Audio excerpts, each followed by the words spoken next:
리디아 왕국의 양치기, 기게스가 있었습니다. 어느 날 천둥과 함께 폭우가 내리고 지진이 발생했는데요. 이 과정에서 양을 치던 땅이 갈라졌고 틈이 생겨났습니다. 깜짝 놀란 기게스는 갈라진 땅 틈 속으로 내려가는데요.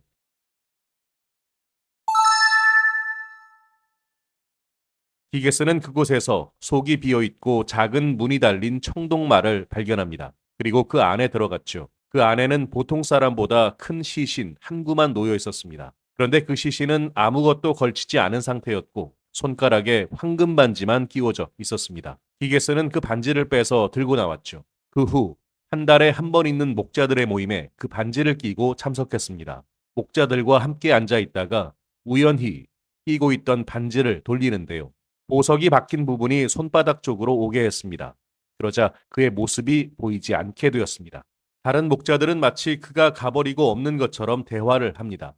히게스는 깜짝 놀라서 반지를 도로 제자리로 돌리자 그의 모습이 나타났습니다. 그는 반지에 신비한 능력이 있는지 여러 차례 실험해 보았고, 이 보석이 박힌 부분을 손바닥 안쪽으로 돌리면 자기 모습이 사라지고, 바깥쪽으로 돌리면 다시 나타나는 걸 확인했습니다. 히게스는 즉시 왕에게 가는 사자들 틈에 섞여 왕궁으로 들어가는데요. 그리고 왕비와 잠자리를 한 후 왕비와 함께 왕을 죽이고 왕권을 장악합니다. 플라톤은 저서 국가에서 질문을 던집니다. 만약 이런 반지가 두 개 있어서 하나는 정의로운 자가 끼고 다른 하나는 불의한 자가 낀다면 어떻게 될까 하고요.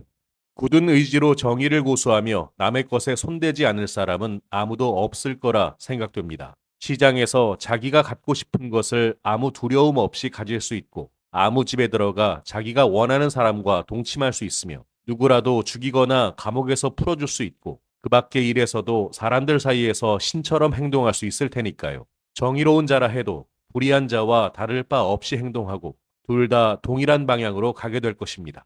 플라톤은 지적합니다.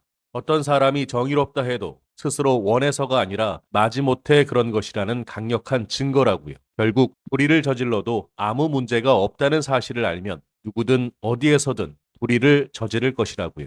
정말 그럴까요? 프란체스카 지노 하버드 대학교 교수는 그의 저서 결심의 기술에서 어둠은 익명성을 보장함으로써 부정행위를 촉발시킨다고 지적합니다. 어둠, 익명성, 부정행위.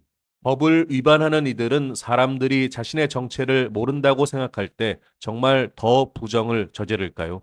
1960년대와 1970년대에 실행된 연구에 의하면 어두운 시간대에 범죄 행각의 발생 빈도가 더 높고 도시 지역의 조명 개선은 33에서 70% 사이의 범죄율 감소라는 인상적인 결과를 초래했다고 합니다.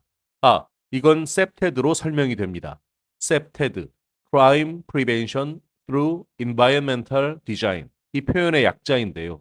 환경 조성을 통해 범죄 예방을 하는 건축 설계 기법을 뜻합니다. 좀 더 쉽게 이야기 드리면요. 건축물과 도시 시설을 설계 단계부터 범죄를 예방할 수 있는 환경으로 조성하는 겁니다. 1960년대에 미국에서 처음 시작됐는데요. 1970년대에 오스카 뉴먼이라는 학자가 시행한 연구를 통해 대중적인 관심을 받게 됩니다.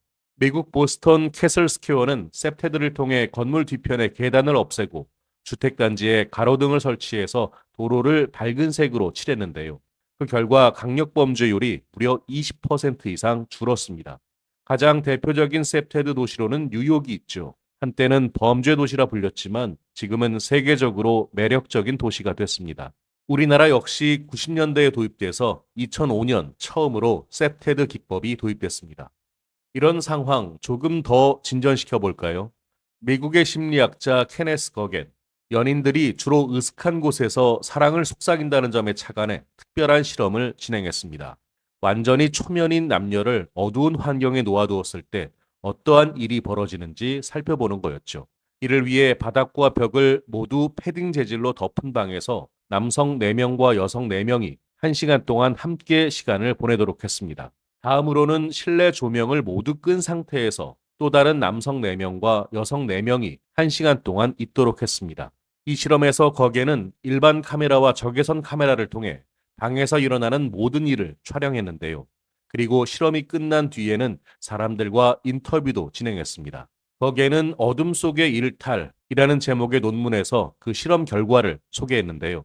불이 켜진 상태에서는 피실험자 가운데 어느 누구도 서로를 만지거나 껴안지 않았고요. 30% 정도가 성적인 자극을 느낀 것으로 나타났습니다. 그런데 어두운 상태에서는 완전히 다른 결과가 나타났는데요. 90% 정도가 서로의 몸을 만졌고요. 50%는 껴안기까지 했습니다. 그리고 80%는 성적인 자극을 받았다고 답했습니다.